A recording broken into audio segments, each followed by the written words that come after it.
Hey y'all, it's Dina here, lead producer. Today, I'm going to take you on a guide through my own special neighborhood, Alief. Southwest, where you at? Don't pretend like you've never heard of it. It's where Beyonce went to high school, where Lizzo was seen twerking outside of that Shipley's on Highway 6, and where Mo Ahmed shot many of his iconic scenes from the Netflix show Mo. But today, I'm showing you a different side of it. One that talks about its food, its little hidden culture, its gems, all the things that I grew up in. And joining me to talk about those are two of my former high school classmates, Christina Phan and Firas Abulawi. It's Wednesday, February 22nd, 2023. I'm Dina Kesbeh, and here's what Houston's talking about today. Firas, Christina, I'm so excited to have y'all join me today to talk about Alief. We're excited to be here. Yeah, Dina, good to see you again after so long. I know, we go way back, like back from high school. And we all live in Alief, which is exciting. I want to first start by getting people who don't know where Alief is oriented. Where would y'all say we are in the city? I mean, generally, we're in Southwest Houston. That's what I usually tell people to narrow it down. Christina, do you narrow it down more than that? Yeah, and when people give me a blank look, I say that we're directly north of Sugarland, and usually folks know where Sugarland is, which is a big suburb in Houston. Yeah, or I say 15 minutes south of the Galleria. People also know where that is. Oh, wow. Yep. Why is it that they know where those things are, but don't know where Alief is? We're like right That's there. That's a good question. So close. That's a good question. Yeah, I suppose it's because Alief is actually an independent school district. And over time, we've all kind of referred to Alief as a neighborhood, but actually it's a school district here. And we proudly say sometimes that we're from the SWAT, which just means Southwest Alief, Texas. Yeah. But I don't fault people for not knowing where it is. We're a rather small part of Southwest Houston. Yeah. Mm-hmm. Yeah, small, but I feel like we've got so much talent. Yeah, we're from where Beyonce went to high school in Alief, and also Lizzo. So, you know, that puts us on the map for sure. Yeah. Wait, I didn't know about Lizzo. Of course I knew about Beyonce, but I didn't know Lizzo's from here. Yeah. What? How could you not? Ross, you live under a rock. Wait, what high school did you go to? Did you go to high school here? Pretty sure it was either Elsick or Hastings. Yeah, of course. It's always either Elsick or Taylor.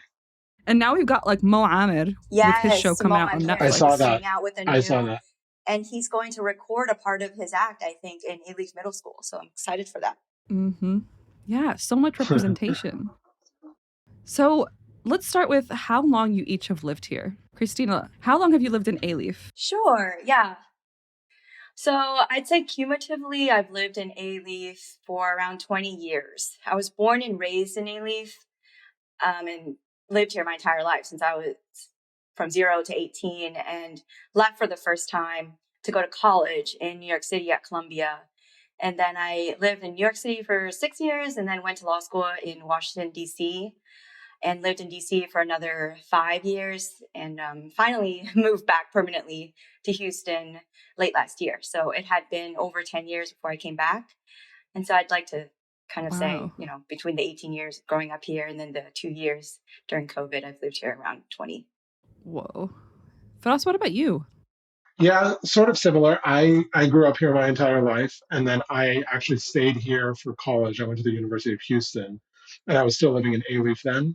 And I didn't leave Alief or Houston until law school in 2013, where I was in Austin for a few years. And then after that, I went to New York and lived there for 5 years and just came back March of this year to Alief.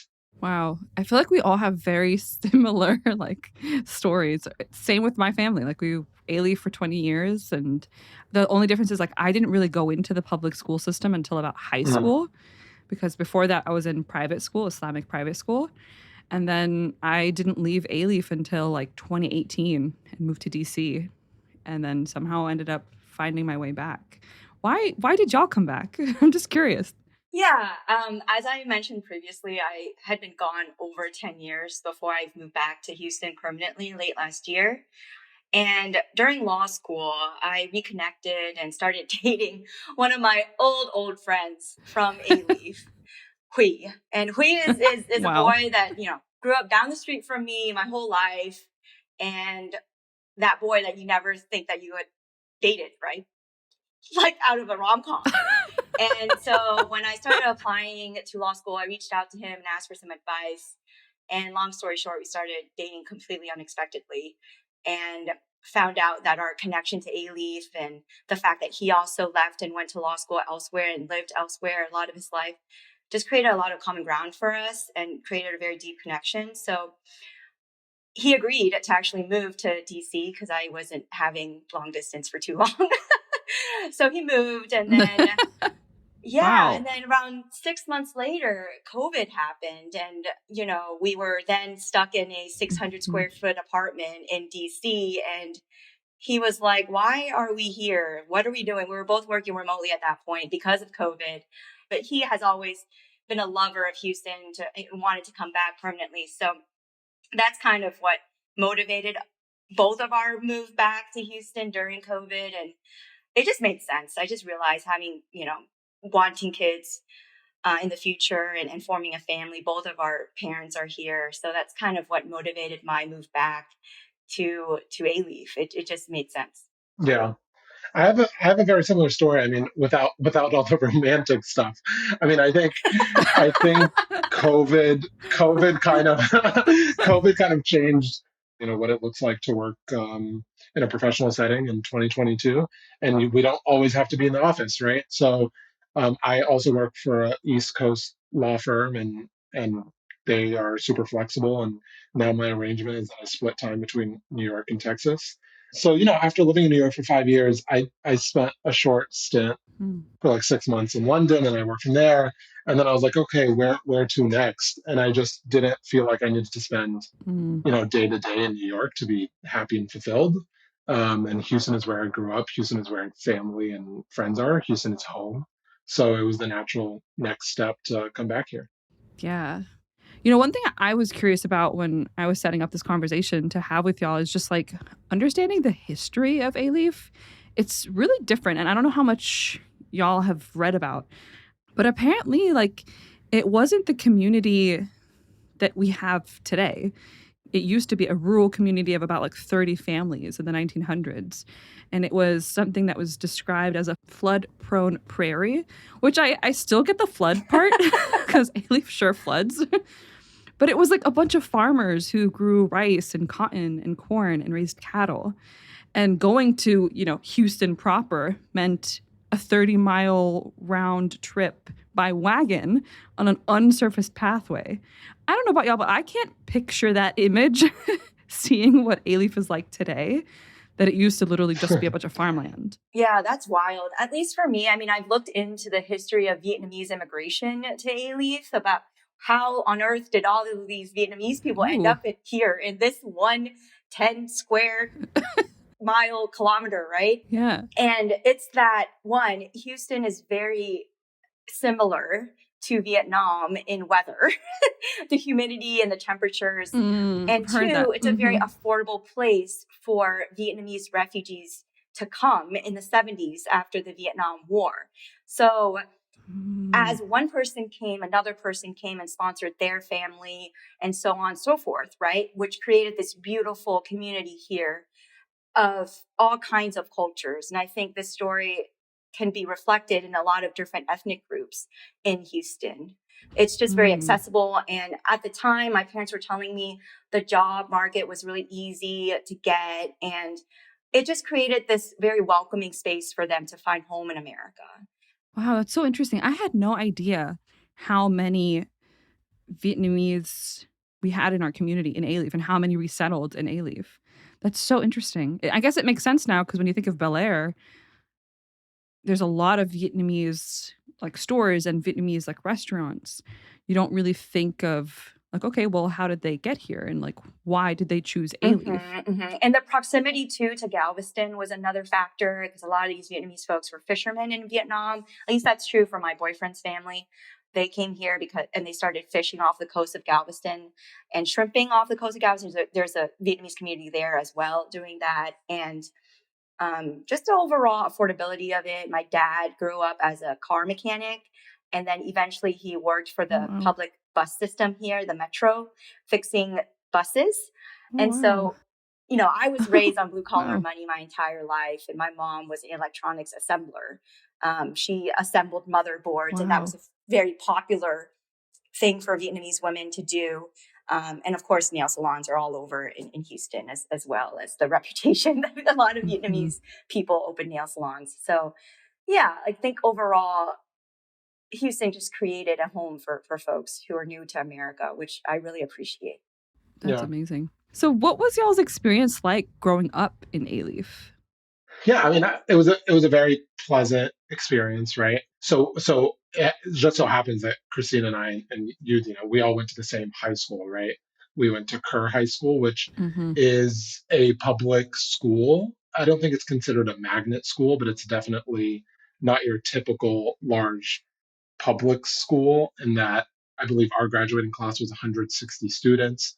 The structure of Mm-hmm. learning and teaching was a little bit different in that we had seminars, right? So we had a different educational experience, but it was an amazing experience. I mean, I loved my public school, all of my public schools. I love the public school system. I'm a huge advocate for public schools.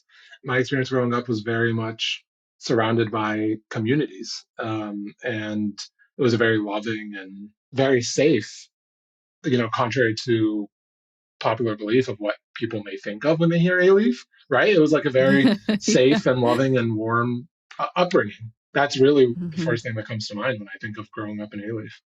Yeah, I totally agree with Firas. Growing up in Alief was so special, but I only grew to realize that after having been away in New York and Washington, because Mm-hmm. growing up 0 Yeah. through 18, you really take things for granted that this is your snow globe, right? Of what you know is the norm. Mm-hmm. And only when I left did I look back and compared and contrasted my experience with my experiences elsewhere. So, like Firas said, even Mm-hmm. though Alief has a reputation definitely for being the hood, like it's definitely not the safest place in Houston for sure. And I wouldn't recommend walking late at night anywhere Mm-hmm. remotely near this part of town. But I never really felt unsafe ever growing up in Alief because, like Ross said, we had such a strong community growing up with our parents, friends, extended family. And it was very much a loving community despite not so easy times. And it not only, I didn't really realize that it was unsafe until I got to college and Googled Alief and like watched YouTube videos about it and things like, and documentaries that have been made about the crime in Alief, that I was just mind blown that this occurred down the street, right? I think Mm-hmm. I really did have a privileged kind of upbringing in Alief in that sense, even though we didn't have a lot of money. I think my parents did a good job sheltering me from all of that. Mm-hmm. Yeah.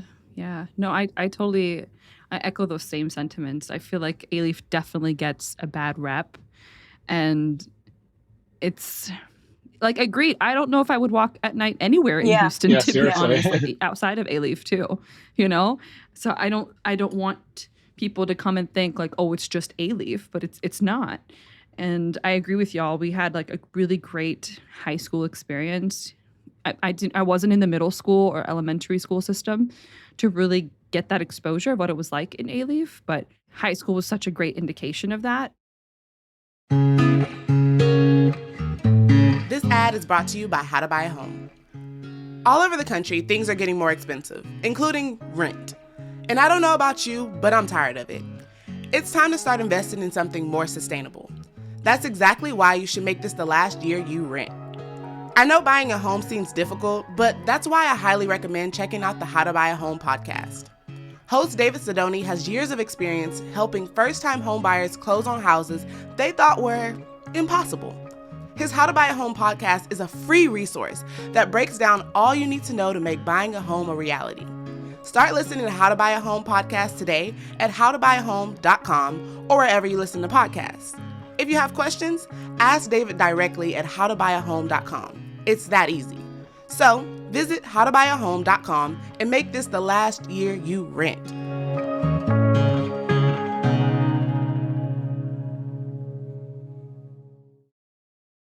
I'm curious if y'all had this experience when you first moved and left Alief. Like when I moved to Alexandria, Virginia, and I have to say the diversity there was severely lacking. It's not like Alief. You know, you see so many different ethnic stores and people just walking around Alief, and it made you feel really comfortable. Whereas in Alexandria, I was really missing that. Was that something that y'all experienced too? Totally. I had such big culture shock because I was only 18 when I moved to New York. For some reason in my head thought it'd be easy. I'd be like, oh, New York is so exciting. I'll make friends right away. It'll be great. But my freshman year of college was rough. I had a really hard time feeling that I fit in because honestly, I had not understood what kosher food was prior to moving to New York because I didn't have Jewish exposure in Alief. As diverse as it is, I grew up in a very insular Asian, Southeast Asian, South Asian community and, Mexican food, Pakistani food, Jordanian food, what have not, those, were very familiar with me. But as far as Jewish folks, I just didn't have much exposure. So moving to New York, that was something new for me. I actually went into the kosher food line without knowing what it was and got yelled at like my first day in college.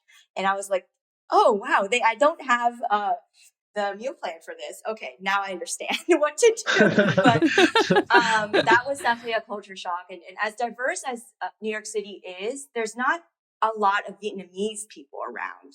A lot of the Vietnamese people there are Chinese ethnically, so the food is a little bit different. So I had a hard time looking for the same Vietnamese food as I would in Houston. That felt a little isolating to me as well. And so it was just a process to find my bearings there and to get comfortable. Yeah. Yeah, I completely agree. I mean, Alief is a extremely diverse school district and neighborhood.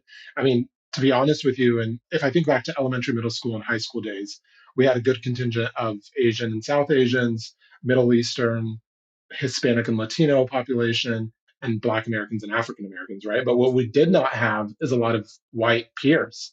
I mean, truthfully, I can count on one hand the number of white friends from my childhood, right? Whereas when we, leave these communities and go to places like New York, the overwhelming majority is white people, right? And it's an adjustment, and then you don't have the same communities that you grew up in, right? So that is a culture shock in itself.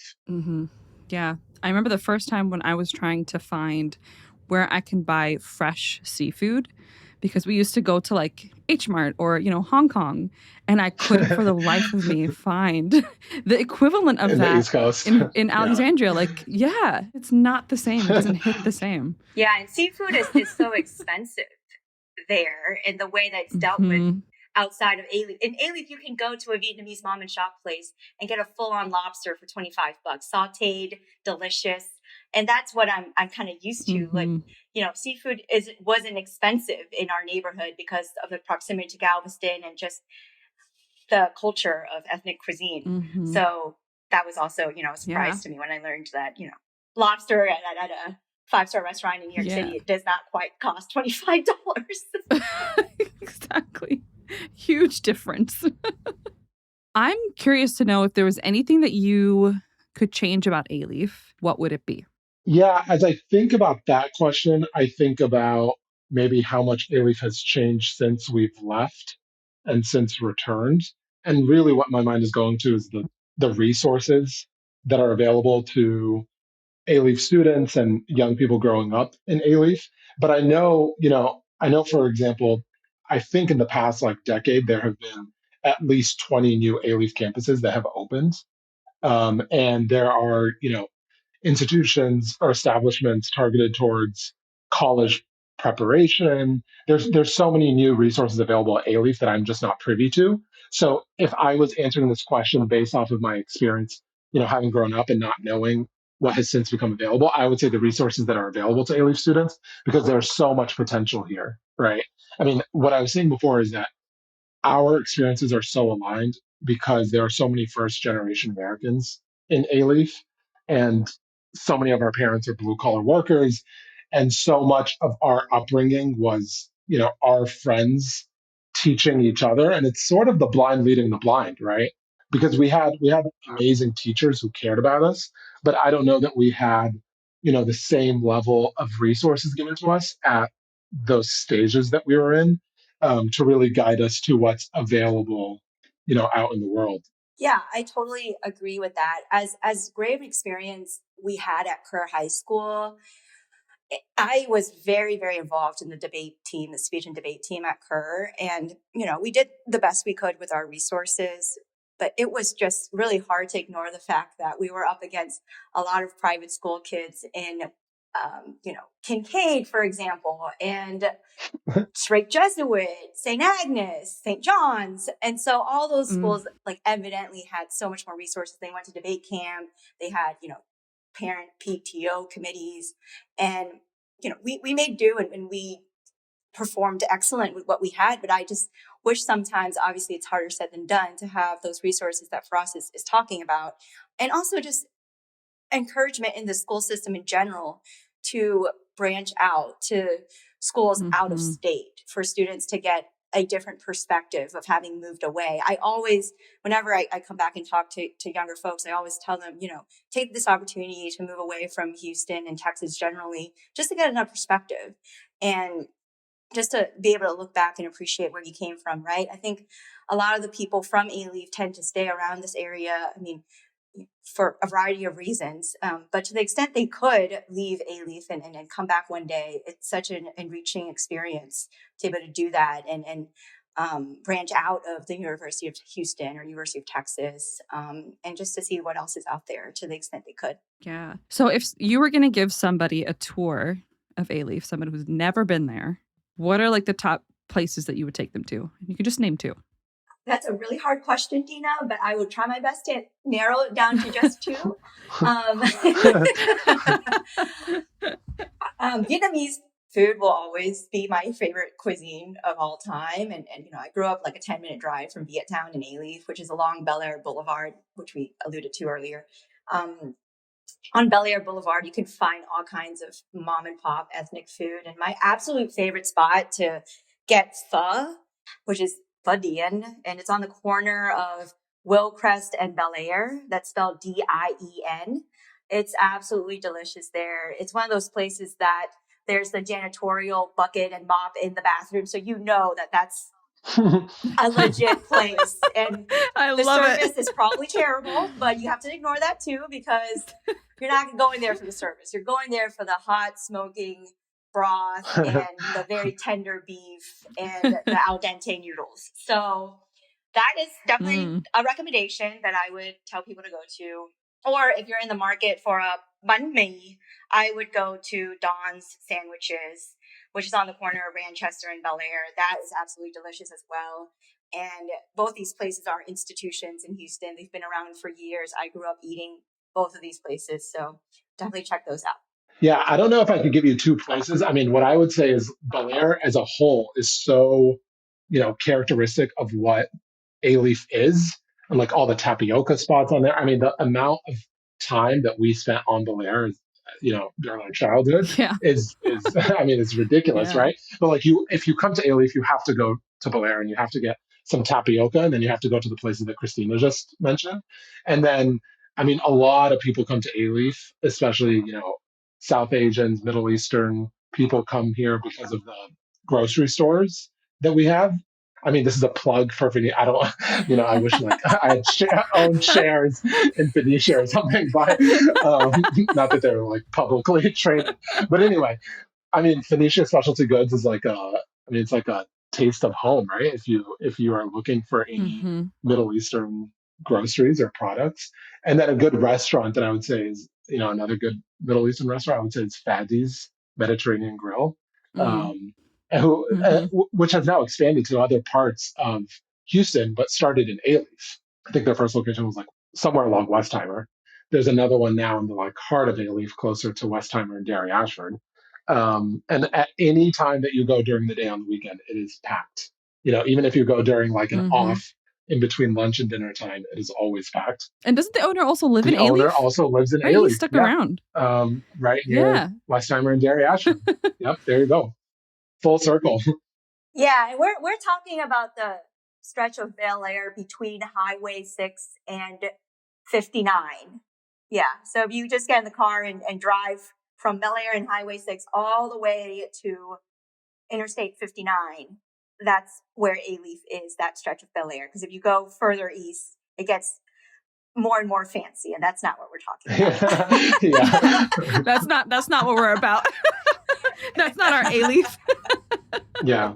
We'd also be remiss to not state that there is also a huge African community in Alief. And upon returning, the amount of African grocery stores and restaurants that I've seen, and just new establishments in general that I've seen on Westheimer, north of Dairy Ashford, like right before Highway 6. There's a huge African community here too, right? I mean, it just goes to show you how diverse the neighborhood is. So there's really something for everyone. Yeah, I agree. And, I'm so glad you mentioned that, Firas, because when I think of Alief Codeine just before Highway 6, it has a huge African community there. And the growth of seeing that diversity is just, I love that. That's something I really love about Alief. Yeah. So before we wrap up, what is something that you really want people to know about Alief? Yeah, I would want people to know that Alief is a destination worth visiting to try all of the delicious ethnic foods that we've mentioned throughout this talk that are literally within blocks of each other. It's a very dense neighborhood. And I want to make a plug for Aga's. Aga's is quite literally the best Pakistani food you could probably find. From one of our friends growing up, she said best in the country. She's had a lot of Pakistani food, and she said it's the best. So I trust her. And since, I grew up in Alief my entire life, it was just so strange for me to come back now as an adult and meet other lifelong Estonians who have never heard of Alief their entire lives, don't know where it is, have no clue that a huge Vietnamese community is here. And so I just want to say that, Alief is here and it's here to stay, and it's getting better by the day. So I just want people to know it's definitely worth visiting. Especially during crawfish season, where Viet Cajun crawfish is delicious in like March or April of each year. I love that. I agree. Christina's totally right. And it's honestly, Alief is the place to be. I've been looking for homes in this crazy home market, and Alief homes get taken up like just as fast as homes do in the loop. So there's actually way too much competition here. Well, thank y'all, Christina and Firas. This was so much fun and so much so nostalgic. So nostalgic. Thanks for having us. Yeah, thanks for having us, Dina. It's awesome to see how far we've all come.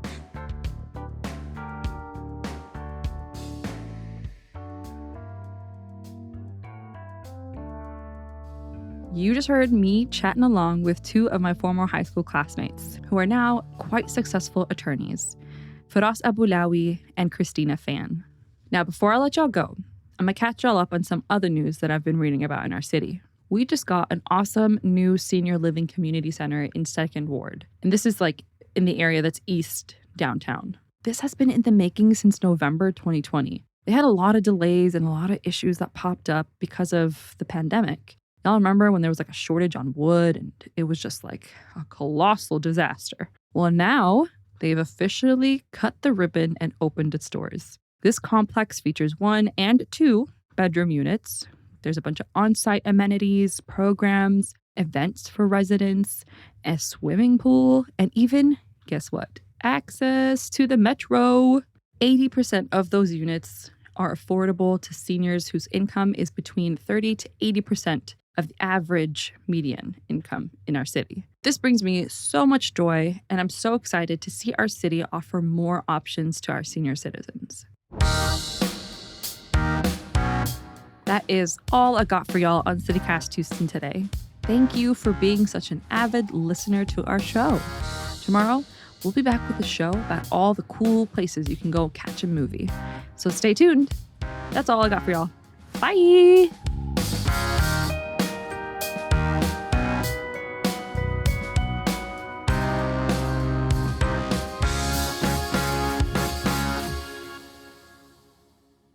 AK, I apologize. I broke the cardinal rule. I ate before I'm coming to track, which means I'm going to have a lot of mouth noise and saliva.